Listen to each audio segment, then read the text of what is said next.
You're listening to Catholic Chicago. Ahead, the Archdiocese of Chicago brings you programs about the people, events, and issues that touch our lives.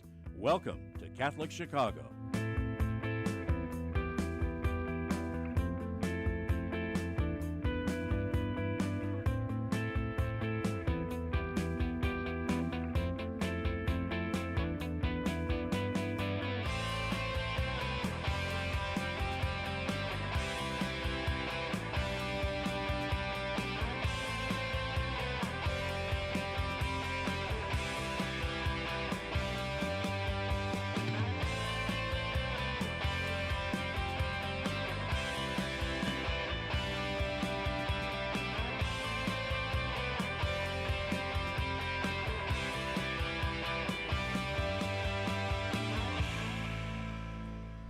Good morning. Welcome to Catholic Chicago on WNDZ 750 AM, 312-255-8408, 312-255-8408, youtube.com/Catholic Chicago. Also get us on youtube.com/Catholic Chicago.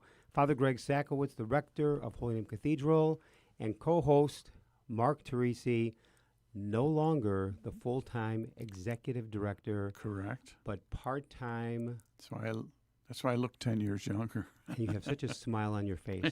Now, what's your new title of the cathedral? I'm just assistant to you for special projects. And the 175th coming up, and a preservation fund, hopefully. Preservation fund. And how's your weekend, Mark? It was very good. Well, sad. We had a funeral. A dear friend of ours, mom, passed away. Funeral was at Paul Lacrosse. Beautiful funeral. Father Wallace. Yeah, James Wallace. Did a beautiful job. Wonderful priest. And then we had our 3-year-old granddaughter's birthday party. 3 years old. Yeah. The weather has been beautiful this weekend. And they live out in Barrington Hills, and they have a lot of property, so it was spread out. Very nice. So was that Saturday or Sunday for the party? Saturday. I heard it was pretty hot out there. Yeah, but Grandpa sits inside the air conditioned. Because here, it was much cooler down here by the lake because of Lake Michigan. And on Saturday we had the 8th grade graduation from Francis Xavier Ward School, and cathedral was packed and good class. So I know we want to get into our show, but one little aside. So the birthday party for our granddaughter, Nellie, who's 3, that couple met in the choir at St. Mary of the Woods when I was directing it, and Greg talked me into directing it. They met in the choir. They're married, 5 daughters, and and he's like the guy in White Christmas. Anytime he wants me to do something, he holds his arm. Like, oh, Mark, remember, you're a grandpa because of me.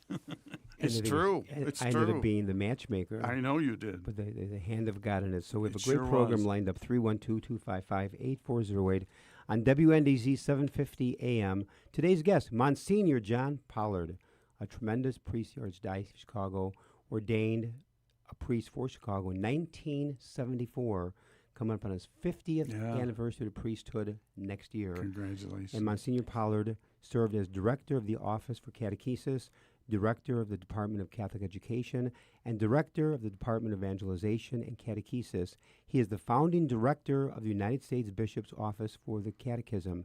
He served as pastor of St. Joseph Church in Wilmette and pastor of Queen of All Saints Basilica in Chicago. His book, newest book, An Account of Our Hope, provides a detailed account of the catechetical landscape in the United States since the Second Vatican Council. Monsignor John Pollard, welcome to the program, John. Thanks, Greg. It's good to be here. I can't believe you're coming up, John, on your 50th anniversary. Neither can I. Mm-hmm. It's actually, we're in the 50th year, so we've already had a couple of minor celebrations, but we'll plan. It's amazing that ordained in 74, I was ordained in 79. My class, 31 for Chicago, your class, 33 for Chicago, and you've been an outstanding priest from doing it. Out of curiosity, when you were newly ordained in 74, what was your first assignment? My first assignment was St. Albert the Great in Burbank. Oh, sure. Who was pastor? William Rogers was the pastor at the time. I remember him. Yeah, and then Joe Lynch became the pastor after. And your second assignment? Second assignment was at St. Julian Amart in Elk Grove. Oh, gosh. John Diedick was the pastor there. Yeah, John Taught Diedick, at Mundelein. moral theologian. Right. at Mundelein Seminary. Wonderful intellect. And maybe for our listeners for a moment is, we are not ordained in a vacuum. Where were you born and raised? What was your kind of your, who and what was a catalyst for your vocation story? Well, I was born in St. Thomas More Parish. Sure. Or I grew up in St. Thomas More Parish. I was actually born in Nativity, the mayor's old parish. Oh, Yeah. sure. Yeah. Right by White Sox Park. Yes. And grew up in St. Thomas More to a wonderful Catholic family. My parents were married in 1939 at Nativity, and I raised my brother and I, for the most part, in St. Thomas More. Had the benefit of that great, huge school in those days. And I would have to say, between my parents and the parish priests, my vocation was engendered, and then it was watered and nourished, and so it was kind of a natural thing for me to do. I felt very much supported and encouraged both at home and by the wonderful priests in the parish. Who was the pastor when you were a boy growing up? Dennis Hayes was the pastor. Okay. Francis Dennis Hayes was the pastor. In those days, of course, pastors were fairly remote, especially from little kids, but it was the associates. And who were they? So Who stands out? Jim Coleman, who is remember the name. they're all deceased now. Jim Coleman and Joe Auer. Oh, Joe Auer. Auer. Great guy. wonderful Yeah. priests, and they took us under their wings, and really encouraged us and supported us in so many different ways. And I say us because, in Thomas More, we had, believe it or not, there were 17 graduates of 8th grade in my class that went to Quigley South. Wow. Are you kidding me? I'm not kidding you. It was a new high school at the time. Maybe that was part of the attraction. Mm-hmm. But 17 of us went from How many Quigley in South. your 8th grade graduating class? About 80? Oh no, there was more than 200. It was an In your enormous class? school. We had, I think we had 6. 8th And grade. of course, in those days, there were large numbers of children in yeah. each of the Mhm. class. But there were that many that graduated from St. Thomas More that went to Quigley South, and 2 of us from that group of 17 were ordained Who was priests. the other? Cleet Kiley is the Oh other my Oh, gosh. man in my Sure. class. Cleet was, so both you and Cleet go back to grammar school together. Oh yes, and Mike Flager was one behind us, and 1 year behind us, and in front of us were 3 guys were ordained in the class of 73: Jack Daly, Pat Brennan, and Jim Joslin. Wow. So Thomas More produced quite a number of vocations to the priesthood in those And days. very talented. And with very good, very talented wonderful priests. guys, wonderful guys. But there was no accident because the priests took a very focused interest on us, and were very supportive and very encouraging to us. That's what means. So from the class of 73, 3 from your home parish, your class, 2, you and Cleet. And the class of 75 had 75, Dave Baldwin and Mike Flager, I believe, were the 2. Sure. That's amazing, and it's just incredible that the vocations in those days, but like I say, the priests took seriously, but again, there were more priests. There were. I mean, we always had 3 associates at St. Thomas More when we were growing up, and all 3 of them were very engaging individuals, and they were over the years too. I mean, when they were replaced by other younger priests, and I remember, Jim Donlin was the pastor at one time. He, above all the pastors, took great interest in us and made sure that when we were home, we came for a visit, and he would take us to dinner, and just a wonderful spirit and great enthusiasm for the priesthood. So then you graduated Quigley South in 66? 66, right. And 70 from Niles College? Yes. And 74 ordination? At Mundelein, yes.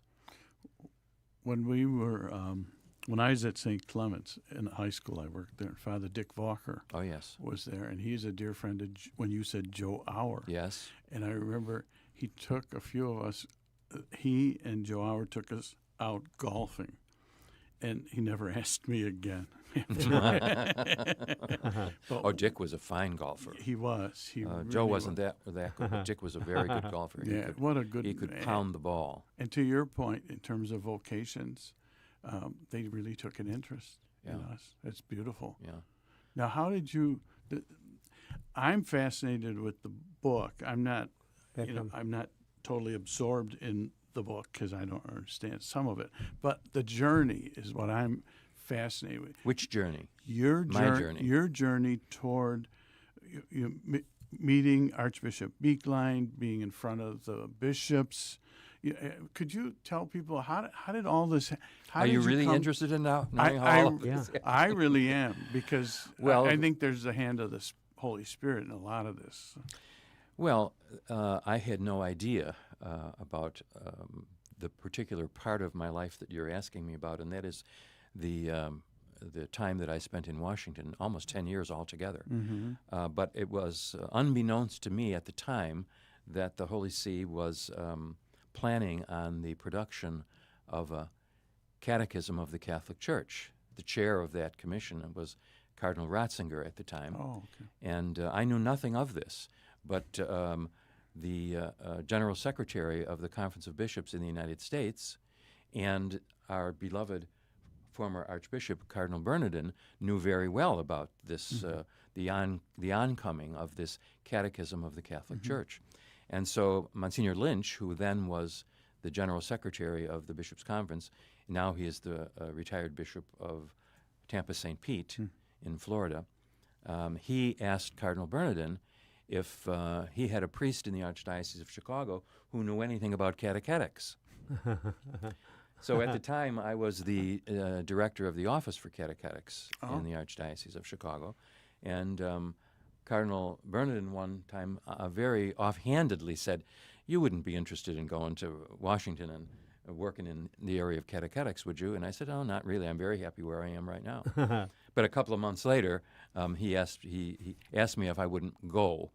He owed Bishop Lynch a favor. What year was this, John? 1991, I believe.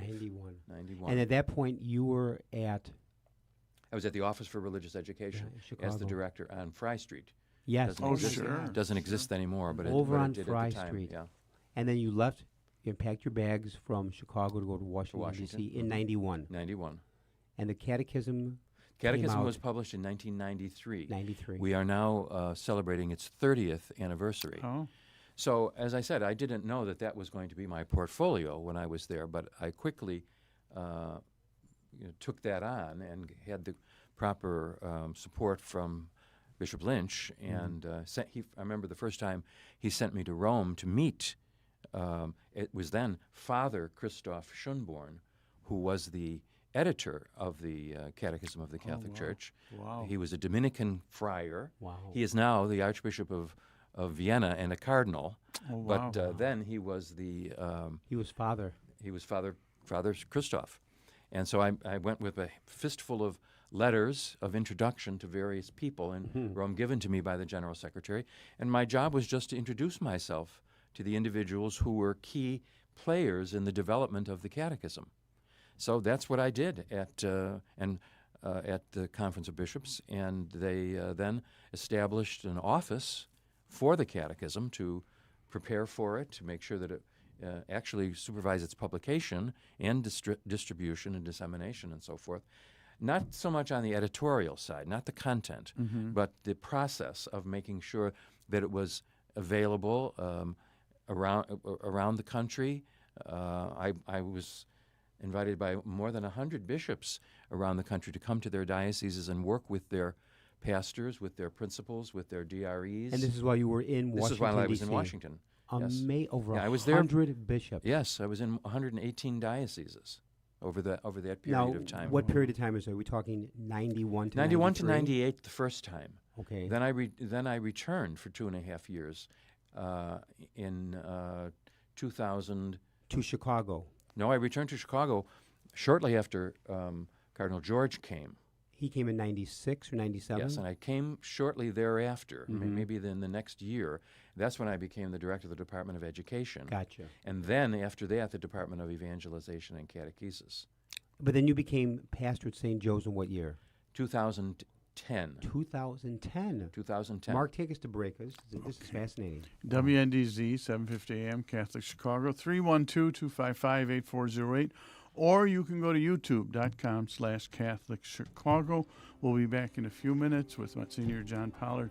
I want to ask if you ever got ever forgot which diocese he was in when he was giving his presentation. We'll be back in a few minutes. Please stay tuned.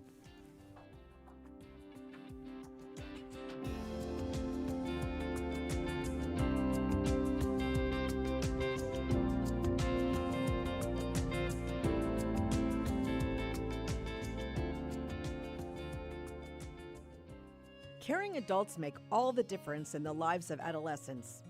Catholic Charities understands this, and our mentorship programs provide a free opportunity for young adults to spend time with volunteers who genuinely care about them. This program is ideal for youth aged 9 through 12 who may need support navigating the challenges of childhood and early adolescence. Our amazing volunteers serve as friends who help youth recognize their strengths and empower them to reach their full potential. Catholic Charities conducts a thorough background check on every volunteer, and our program coordinator closely monitors and supports every relationship. Mentoring is a fun after-school program that can help young adults build confidence and enjoy fun activities with their peers, too. To learn more, visit CatholicCharities.net or call 312-655-7970 in Cook County and 847-782-4224 in Lake County. We're connecting youth with great role models. Join us today.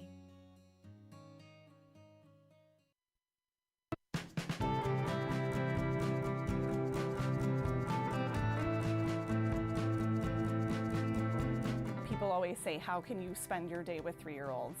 Seeing the changes that they go through and just the journey and how they grow, this is a very rewarding job. Even though at the end of the day, we're not the highest paid people on earth. And when I have a parent contact me and say, my child loves school, that to me, I'm setting that foundation for their love of learning. Because really, you are changing lives. You are molding lives. Shape the next generation of leaders. Teach. Apply today at archchicago.org/schooljobs. Catholic Charities' Family Self-Sufficiency Program has assisted thousands of single parents who are working to become more self-sufficient through education and employment opportunities. Our experienced case managers accompany participants for up to 5 years on their journey to identify, address, and break down barriers to improving their quality of life and achieving meaningful goals for themselves and for their families. Professional, compassionate assistance is offered in a safe and trusting environment as participants develop the skills needed to become financially stable and able to support themselves. Every achievement starts with a decision to try. To learn more about Catholic Charities' Family Self-Sufficiency Program, call 847-782-4233 or visit CatholicCharities.net.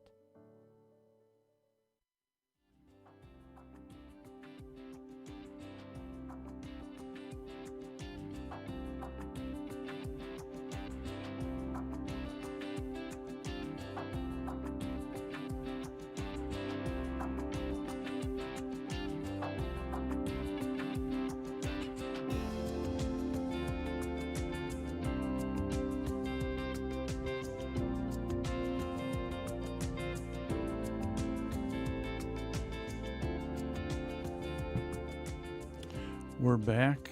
WNDZ 750 AM Catholic Chicago. 312-255-8408. Or you can go to youtube.com/Catholic Chicago. What are you laughing about there? Father, he's looking at me like I'm going to screw up. So, Father Greg. We all screw Father up. Greg Zachwitz, Mark Teresi here with my We all take a turn. John Pollard. Now, so catechism, this is what I picked up as. First of all, let me hold the book up. Wait, here's the book. Okay. The latest book by Msgr. John Pollard entitled An Account of Our Hope, Msgr. John Pollard. Beautiful. Outstanding, which we'll get into the book probably starting about now. So catechism, common language in service to the unity of faith, global context of cultural diversity and religious literacy. And Monsignor, you had said you weren't called in to modify our beliefs, but you were called in to look at them, make sure they're understandable. Is that how I'm picking up? Well, I was not really very much involved in the development of the content of the Catechism of the Catholic Church.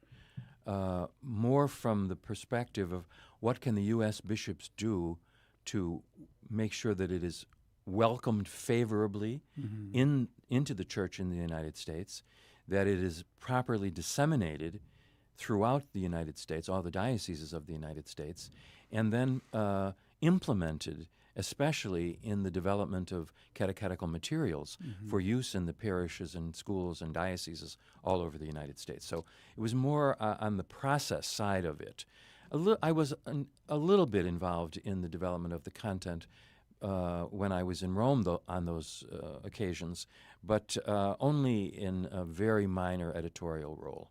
John, what was you mentioned before the break, you were in over 100 dioceses across the U.S. to help not promulgate, but to help people understand priests, bishops. Especially to provide a favorable welcome, because at that time, you may remember, you may not remember, there was some hostility toward the acceptance.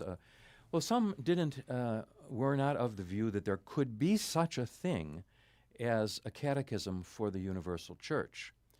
And that was problematic. But I found that part of the difficulty was many people used the phrase universal catechism to describe what the Holy See was producing in the Catechism of the Catholic Church. But if you listen carefully to that, even that small phrase, it does not describe the Catechism of the Catholic Church, because it uses the word universal to describe the catechism, which is incorrect.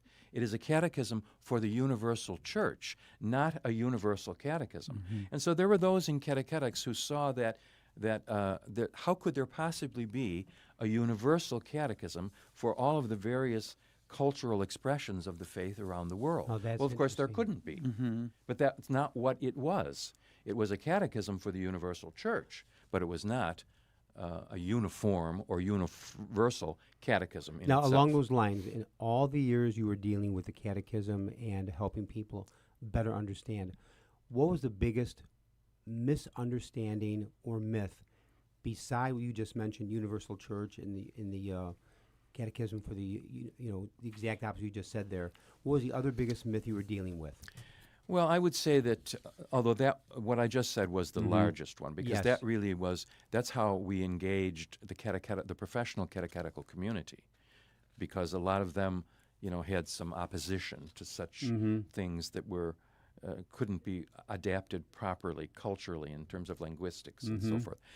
But I would say the other major obstacle was the sense that many people felt that the Catechism of the Catholic Church was prepared for experts and theologians and bishops only, that it was not readable, that it was not usable in practical ways in the education and formation of young people, children, youth, and adults in our church, that they preferred that it be on a shelf somewhere as a reference book rather than as something that could be engaged in itself. So I would say that was... then along those lines, what inspired you to write this book? Well, what inspired me to write the book was the sense that a good deal of what is in the book, especially in terms of the history and the development of the Catechism and its subsequent impact, were stories or accounts that I thought would be lost, actually, if I didn't put it in writing myself, because nobody else that I know of has this information, especially from the perspective of the U.S. Bishops' Conference. Now, give us an account or a story that you were afraid would be lost, but is in the book. Any particular story comes to mind or an account? Well, there are several, but I would say the most important one, the account of the development of the process by which the U.S. bishops have now incorporated into their ordinary pastoral plan as the U.S. bishops the review and approval of the catechetical materials that are used in the parishes and schools and dioceses in this country. There is a very involved, lengthy, time-consuming process that goes into the approval of catechetical materials that before now had been published by the commercial publishers, and with nihil obstat and so forth, but not with conformity to the Catechism of the Catholic Church. And so the U.S. bishops adopted a very sophisticated process of reviewing catechetical materials as to their conformity with the Catechism of the Catholic Church.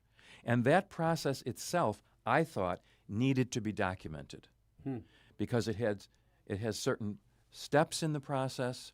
It has been, by the bishops' own admission themselves, one of the most effective instruments that they have had in the supervision of the catechetical materials that are used in their dioceses. And it's their responsibility to make sure that those materials are sound, solid, doctrinally, and complete. Did you go to publishers? Oh yes, we had workshops for all the publishers of catechetical materials at least once a year. Very smart. And consulted with them very frequently, developed the process with them, and worked very hard to have, especially the major publishers of catechetical materials, as our partners in the development of this process. Very smart. And they have been very effective and very cooperative partners. Well, they want to be cooperative. In the front of every catechetical material that has experienced the conformity process, if they succeed, there is the stamp that goes inside of that catechetical material that says, found by the U.S. bishops to be in conformity with the Catechism of the Catholic Church. Beautiful. It's not nihil obstat or imprimatur. It's a different kind of designation, actually a narrower one. The nihil obstat only says there's no error here. When the Catechism was being revised in those years, what chapter in the Catechism was the biggest battleground? You mean in the days before the Catechism was actually published? I can't really say that because I did not have. Of course, you were in the room. I wasn't a part of that. I only by hearsay would I have heard that the most difficult part there's only 4 parts in the Catechism. I mean, lots of chapters, but only 4 basic parts. The most difficult of the 4 pillars of the Catechism was life in Christ, the moral section of the Catechism, which makes sense when you think about it. Right. But it has solidified into what it is now. There have been very minor adaptations or editorial changes to the Catechism since it's been published, and it's been published for 30 years. So really, in the years you were in Washington, D.C., John, you immersed your life in the Catechism by going from diocese to diocese. You were a focal point for many reporters and people with questions coming to you, or bishops from different dioceses. So you really had to be on your toes every day, where the Catechism was truly your companion in life. It's true. But that's what I was brought to Washington to do. And, at the end of it, I have to say that it was a tremendous gift to me to have the opportunity to be in that position at that particular time in the history of the Church, and especially the history of the United States. Mark is going to take us to break, but when we come back, the question from me to you is, how did the Catechism in those years, and including today, touch your life? But first, take us to break, Mark. We'll be back. WNDZ, 750 AM, Catholic Chicago, 312-255-8408. You can go to youtube.com/Catholic Chicago. We'll be back with Monsignor John Pollard in a few minutes with Father Greg's question, and then I have a few questions that may not be catechetical, but they're interesting to me. So we'll be back in a few minutes.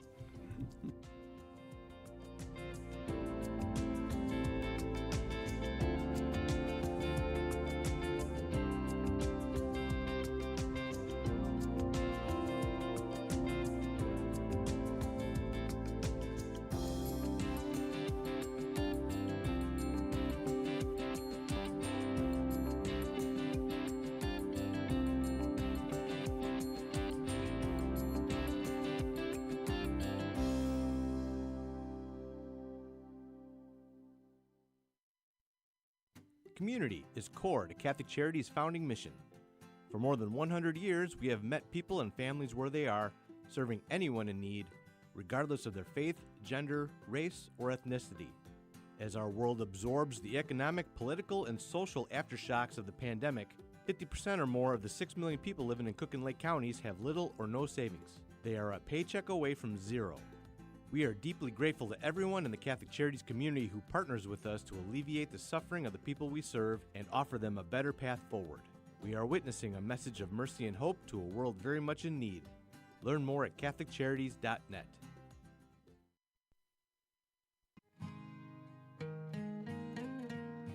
I am a seminarian. The church needs compassionate and well-trained priests to help guide each of us through life.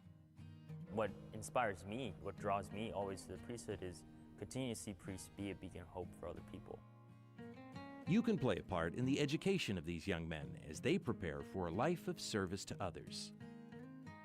I want to be that beacon of hope too, and it sets my heart on fire.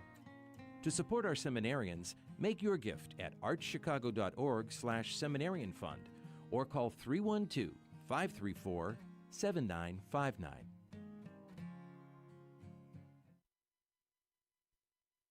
The cemetery ministry is a core ministry of our Catholic faith tied to the corporal works of mercy. It's comforting to know that our Catholic cemeteries are caring for the remains of our loved ones awaiting the resurrection.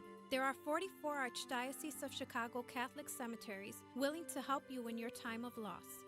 Call 708-449-6100 or visit CatholicCemeteryChicago.org. Catholic Cemeteries, serving the Catholic community since 1837.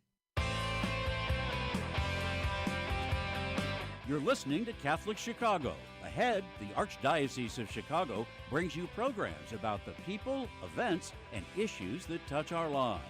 Thanks for letting us be part of your morning. Now again, Catholic Chicago.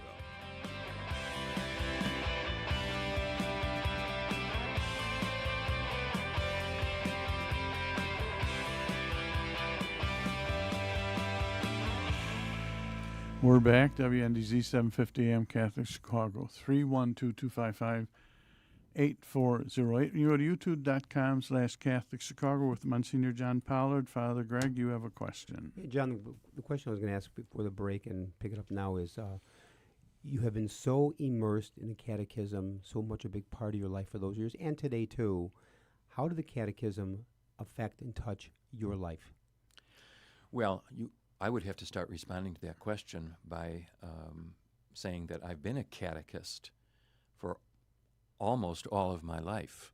I was, I think, in 7th or 8th grade when a couple of us from St. Thomas More took a bus down to Old St. George's on 39th and Wentworth and taught the children their Sunday school lessons at St. George's. And shortly thereafter, I think I was 17 or something like that, when I became a catechist for the developmentally disabled children by taking the program at the Spread office with Father Jim McCarthy. Yes, that was the first time I was actually trained to be a catechist. And most of my life, since actually my first assignment in a parish at St. Albert the Great in Burbank, I have been involved in catechetics in one way or another. At one point, I was in the Department of Religious Education at the school office. I was. You went over on Fry Street? No, in the Catholic school office. Oh, when Tom Sullivan was the director of religious education in the Catholic schools, and I worked with him. Bob Clark, who was the superintendent of schools, asked me to come and work in the school office. Then I worked in the religious education office for a while, and then I became the director of that office. And then when I went to Washington, my whole life was catechetics. And I would say, Greg, that the catechism and the fact that it's found in the world of catechetics, the ministry of the Word of catechetics, has had probably the most important professional impact and development on my life, and even personally. I mean, when I look back and think that I had the opportunity here in the Archdiocese of Chicago to be the director of the Office for Catechetics, and then to be the director of the Department of Evangelization and Catechesis, and and also had the opportunity to manage the development and the production and the dissemination of the most important catechetical resource that has been produced by the Church in 500 years. I mean, I'm the one who has who expresses gratitude for having those opportunities. And very humbled by it. Very humbled by Yeah. it. Oh. And I have been able to. The first couple of chapters in this latest book, tells the story of the last half century of catechesis in the United States. And when I think of my life as a priest and as a catechist in those last 50 years, they have been the highlights of my priesthood and of my life. The various ebbs and flows of the development of the catechetical ministry here in the Archdiocese of Chicago and in the United States, and even to a certain extent the Universal Church. I have been lucky enough to be at the center of that. Not running it or not being the boss or the director or anything, but having the opportunity to have those experiences. And that's why I try to recount as many of those experiences in this book as I could, because otherwise I honestly think that they would be lost. It's interesting, John, that ordained in 74, in my life ordained in 79, and for 44 years I've been deeply involved with parish work, but also radio and television in the Archdiocese. You've been involved heavily with parish work, but also catechetical work. In my life, too, involved with the catechism, but our lives had been so focused in certain areas. So you've been blessed, I've been blessed, Mark has been blessed, and through our baptism have shared the gifts of the Lord with others. And it's funny, when you were newly ordained, you had no clue that your next 50 years would take you on the journey it had, or the direction it had, but you would say, God has blessed your life. There's no question about that. God has blessed my life all the way along, especially in the nurturing of my vocation. But I did, when I was at Mundelein, Greg, I did go down to Loyola University 2 nights a week and worked on a degree in educational administration, actually. Oh, wow. So, I did have an inclination and an interest in the world of education. And of course, and catechetics is a dimension of that, the religious dimension of that, and the most important for our work as priests. Now, it's interesting that you had mentioned Bob Clark, that you had worked with him, and he was your predecessor, Yes, Queen he was. of All Saints. He was. Little did I know it, Mark, when I was a named pastor of Queen of All Saints Basilica, that I would be following the footsteps of truly my mentor. Yeah. And Bob was the first one who ever brought me to Queens. I was a very young priest when he became the pastor there, and I remember sitting in his living room. We were just having a chat. We were going out to have dinner or something, and I don't know how many years later it was that was my living room. Yes, exactly. So it was Isn't that terrific. something? And of course, he was a giant. Yeah. It also that He's a happened in my giant. life too, because Father Bob McLaughlin, There it is. who was the rector at Niles College Seminary, Right. and in 1990 became the rector of Holy Name Cathedral, and I sat in his living room the first year he was there, like 90, 91, 92, not realizing that in 2016 I'm in his old room. You would be back, right? Yeah. Had the same experience. Same experience. Wonderful experience. Yeah, exactly. Wonderful priests, both of them. Yes. I had and Bobby McLaughlin and I went to graduate school together, organizational development. He's driving me home because I didn't have a car, and asked me to be dean of students at the college seminary. Niles College. Yeah, Back in the he's a mid-'80s. great mentor. Oh, Oh, yes. yeah, for my life too. Here's this is kind of an off question, but so you had to give a presentation to the bishops, correct? You were in Rome, but you also, is that where the presentation was, in Rome with the bishops? Well, most of I did have to give a few presentations at conferences of the Holy See. Right. But it's very rare that a staff person from the conference, and that's what I was, along with the other priests on the staff, and there were 16 of us at the time. It was a wonderful group of priests. But there were, of course, other staff members on the staff of the conference bishops. The staff people would rarely, if ever, speak directly to the General Assembly of Bishops, because the bishops are divided into their committees, and the staff staffs the committee. Right. So the staff member would help the bishop prepare, the presentation that he was giving to the U.S. bishops, but he or she would rarely give the presentation themselves, unless, of course, the bishop called you up for clarification of a question or something like that. So most of the presentations on the catechism I gave were in dioceses. The bishop, especially a bishop of a small diocese that doesn't have a lot of staff people, they would invite me to come to that diocese and, maybe for a couple of days, give one day for the priests, one day for the principals and directors of religious education in the diocese, and then one for the diocese in general.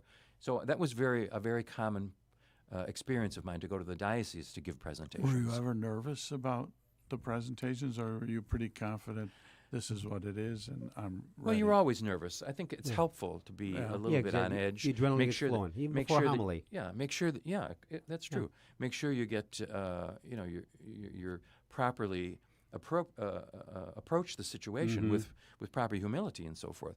They never got casual. No, I tried to be as serious as possible. That's what the bishop expected me to give the best that I had at the time, and that's what I tried to do. And then the other question I had, it is more related. So you come in as pastor. Do you review religious ed-wise what folks are doing and making sure? How do you handle it? In the parishes of which I am pastor? Yeah. Of which I have been pastor? How did that work? Well, I work very closely with the parish director of religious education in both cases. The parish DRE at St. Joe's in Wilmette and the parish DRE at Queen of All Saints Basilica. Work closely with them. But in both situations, they were and are very competent, and they used catechetical materials that had the benefit of having been reviewed by the very committee and process that I set up. Oh, good. So if their materials, and the dioceses throughout the country are supposed to use those materials. They're supposed to only use materials that have been found to be in conformity with the Catechism of the Catholic Church. The bishop of the diocese is the final controller, the final decision about what materials are used. And since the U.S. bishops have taken such an active role in the supervision and approval of the religious education materials themselves, most of the bishops do follow that directive, that they will only permit parishes in their dioceses to use materials that have been found to be in conformity with the Catechism of the Catholic Church. Mark, take us to break. This is fascinating. WNDZ. It's been a fast hour. Yeah, WNDZ 750 AM, Catholic Chicago, 312-255-8408. You can go to youtube.com/Catholic Chicago. We'll be back if you want to with Monsignor John Pollard. One of the questions I wanted to ask you was, as a pastor, particularly at Queens, because I drive by it, what challenges did you see there? Not necessarily catechetical, but as a pastor, what challenges? That's a whole separate hour. I know. We'll be back in a few minutes. Please stay tuned.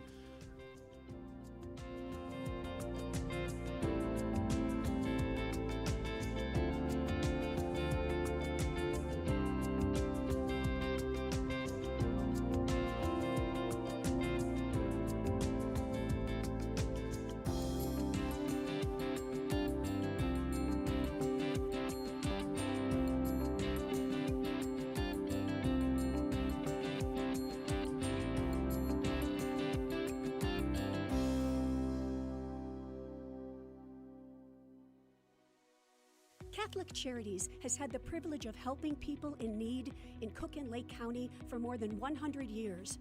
We would like to take this opportunity to thank our frontline workers who, despite the unprecedented challenges of the past 2 years, continue to excel at their jobs every day. From the warehouse staff members who pack boxes of nutritious foods for low-income seniors, to the dedicated WIC employees who have remained open for families with children under the age of 5, to our volunteers and restaurant partners who ensure that meals are available for those experiencing hunger, to our service coordinators and our professional counselors who continue their vital work in innovative ways, to our food pantry staff, and to all those who work at Catholic Charities Call Center, finding solutions for every person who reaches out to us for help. Charity is at the heart of all you do, and we salute you.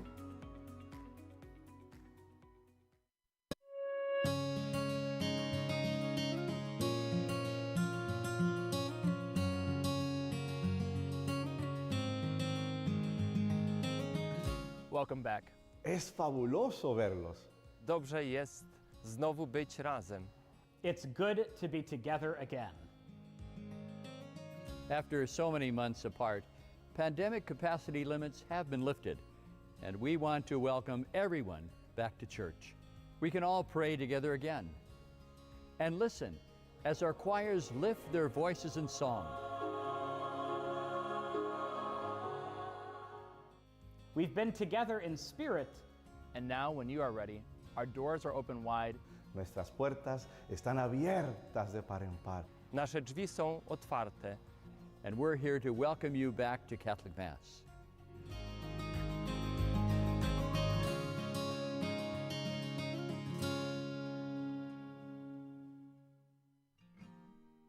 At Catholic Charities, we want to remind you that we are here for anyone who is a victim of domestic violence or anyone who has a concern about someone they think may be a victim. Domestic violence affects millions of people each year, both women and men, of every race, religion, culture, and economic status. It includes physical, psychological, and emotional abuse, inflicted in both subtle and overt ways. The impact on children can be devastating.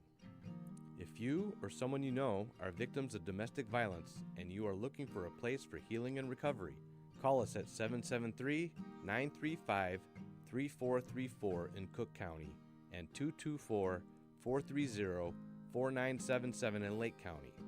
A safer, happier tomorrow can begin today.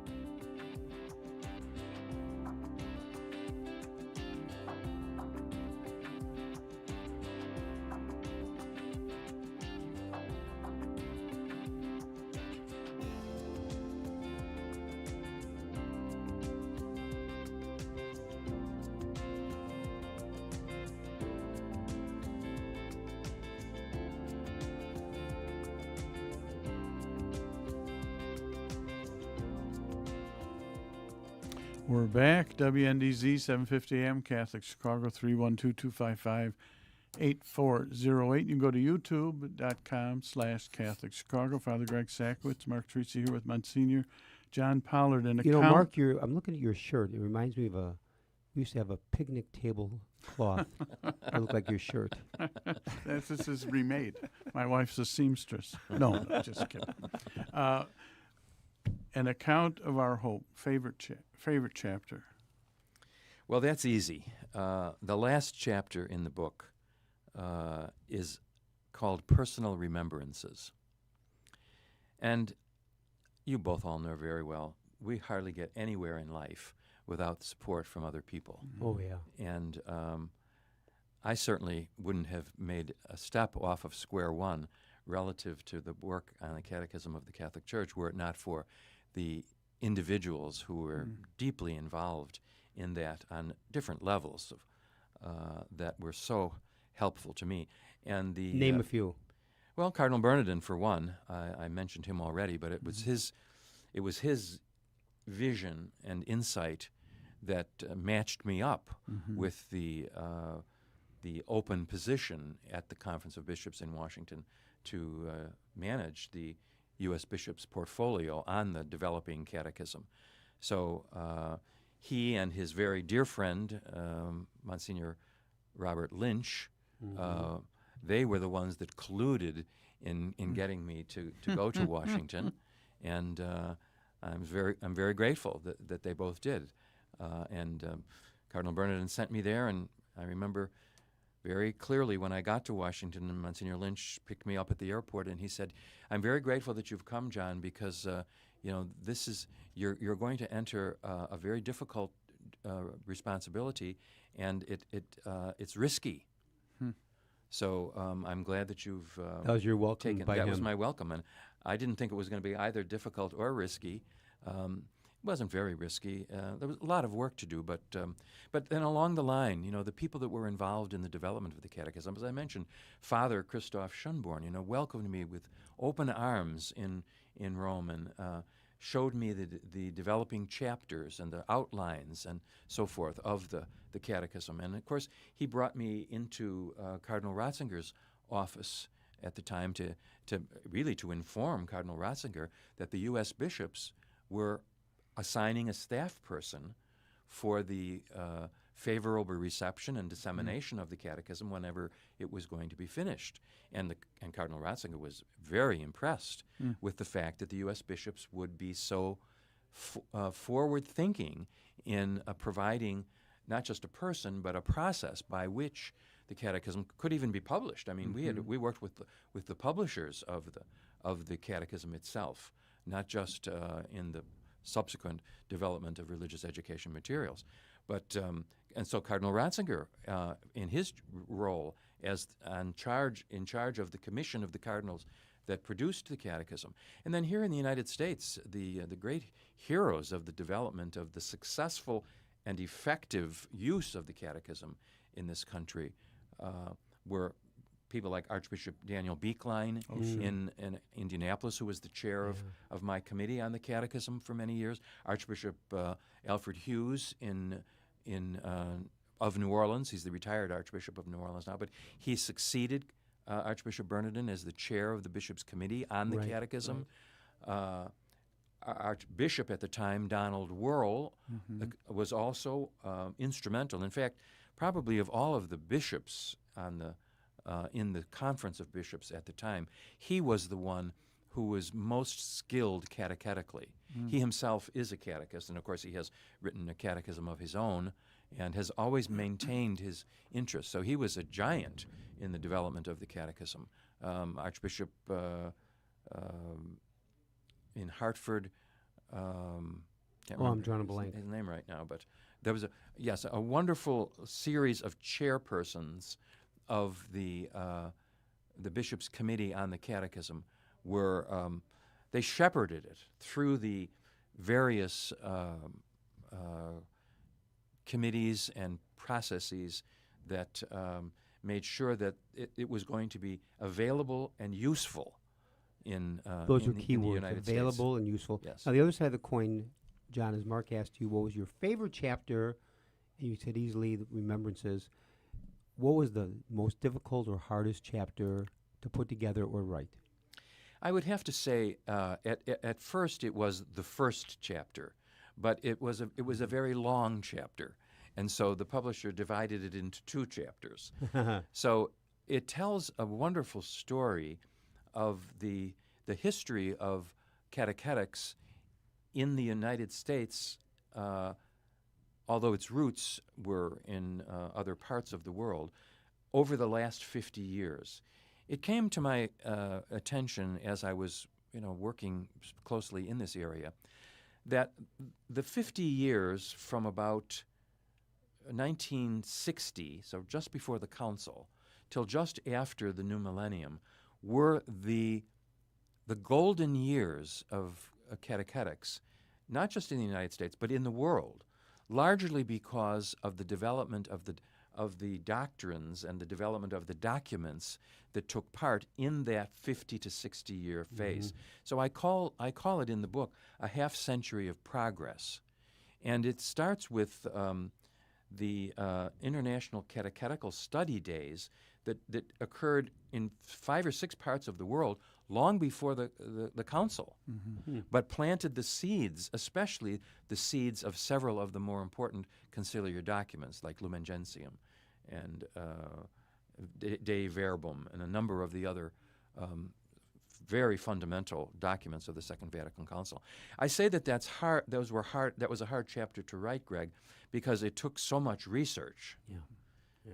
So to research every single one of the documents that the Universal Church has published or that the Church in the United States has published, because we have published some very important catechetical documents your book, John, as well. This was published in 2020. When did you start writing this book? I started writing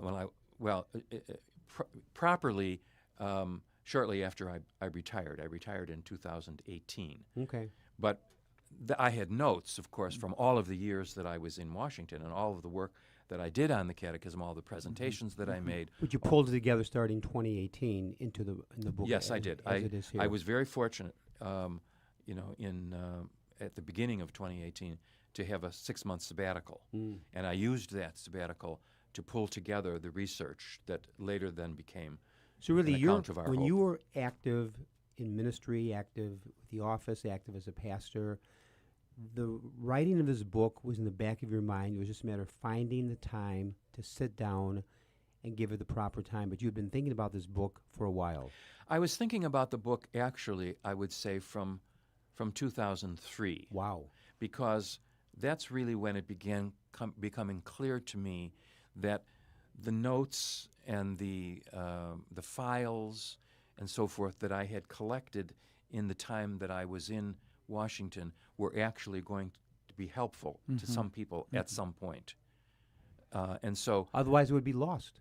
Yes. Without this book, all your notes, which were disseminated into this book, would really be eventually lost. Yes, that's true. But you know, Greg, much finer scholars than I have had that happen to them. Oh, and absolutely. You know, I'm very fortunate to have the opportunity to draw this stuff. First of all, to have the experiences, and then to draw them together into this book. Now, in the last minute, John, where can people get a copy of an account of our hope? Amazon. Okay. And they can also get it from the publisher. Okay. Which would be, who's the publisher of this? The publisher is Midwest Theological Forum. Okay. MTF. MTF. One quick question, Mark, before closing. Your pastor, when you became pastor, how did all these years fit into your pastorate? Mark, I couldn't wait to get out of the office and be a pastor. Yeah. I hadn't really been a full-time pastor since I'd been an associate at St. Albert the Great in Burbank. I'd always had some other administrative responsibility. So I took the opportunity when Bishop Kane was providentially made the auxiliary of Chicago to ask Cardinal George if he would appoint me the pastor of St. Joseph's. Had you already moved into the pastor's office? No. I was in my little But you room. missed all those years of pastoring people. I did. I was so happy to be made pastor, first of all, and made pastor of St. Joseph's, second of all, and then to be made the pastor of Queen of All Saints Basilica. In 2003. 2003, I was made the pastor of Queen of All Saints Basilica. Exactly. And then I realize that we're out of time here now. I want to thank in a very special way Monsignor John Pollard, Pastor Emeritus of Queen of All Saints, for writing this wonderful book, An Account of Our Hope. John, you've been an outstanding I talk about an incredibly fast hour. It's been a delight. You could have kept going. We could have gone all morning. Easily. And also special thanks to our co-host Mark Teresi. Special thanks of our producer engineers Clint Cottrell and Brian Hockey Hitman Brock. To our listeners, may God bless all of you. Enjoy this beautiful week in Chicago. It's like summer has started earlier. The days continue to get longer with daylight for another couple of weeks. So God bless. And John, thank you once again. It's my pleasure. It's my pleasure.